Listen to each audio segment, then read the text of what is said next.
From Shenandoah, from Page County, from KMA land, this is KMA News Headlines. Good afternoon, I'm Mike Peterson with the latest from the KMA Newsroom on this Wednesday afternoon. Continued disaster recovery and cell phone restrictions are among the top policy priorities for Iowa Governor Kim Reynolds in 2025. The governor gave her annual condition to the state address to a joint session of the state legislature last night, outlining her priorities for the upcoming year. After highlighting victories in recent years achieved through a Republican trifecta to reduce taxes and alter the state's education system, Reynolds focused on the efforts from the state and community support shown by residents across the state in the wake of major disasters. Iowa was dealt a record number of tornadoes in 2024, including powerful twisters impacting Greenfield and Minden in April and May, along with much of northwest and north-central Iowa sustaining severe flooding. Ultimately, the state saw 3 presidential disaster declarations over the span of 2 months. Shenandoah Mayor Roger McQueen is among KMA land officials eyeing developments in the State House very carefully these days. Local officials, including the mayor, were in attendance at a special legislative preview at Essex Lee Public Library last week. Like area lawmakers, McQueen says property tax relief should have the first priority in the 2025 Iowa legislative session.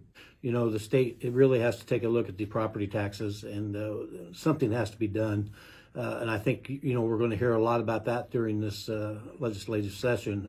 Speaking on KMA's Morning Line program this morning, the Queen also hopes legislators consider additional support for city and county emergency medical services. Action in previous sessions allowed local municipalities to vote on whether to declare EMS services as essential services.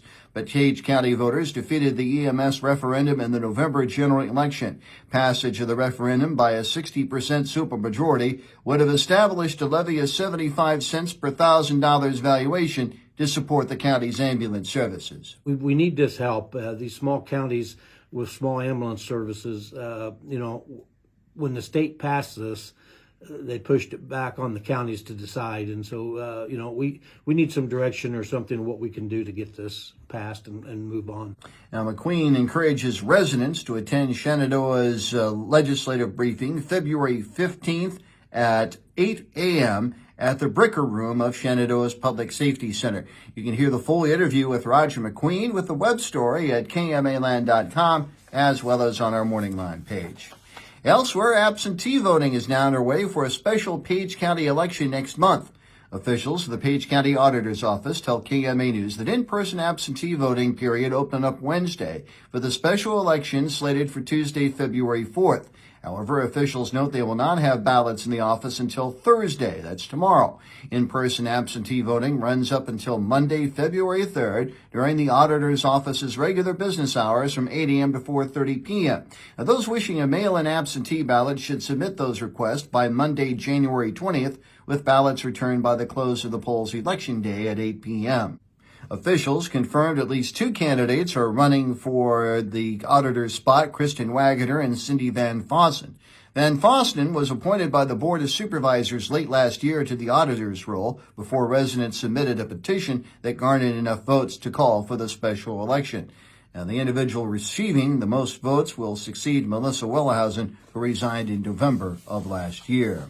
And Iowa Senator Joni Ernst says she will support Pete Hegseth's nomination to lead the U.S. Defense Department. Ernst issued a written statement of support after Hegseth appeared yesterday at a hearing before the Senate Armed Services Committee.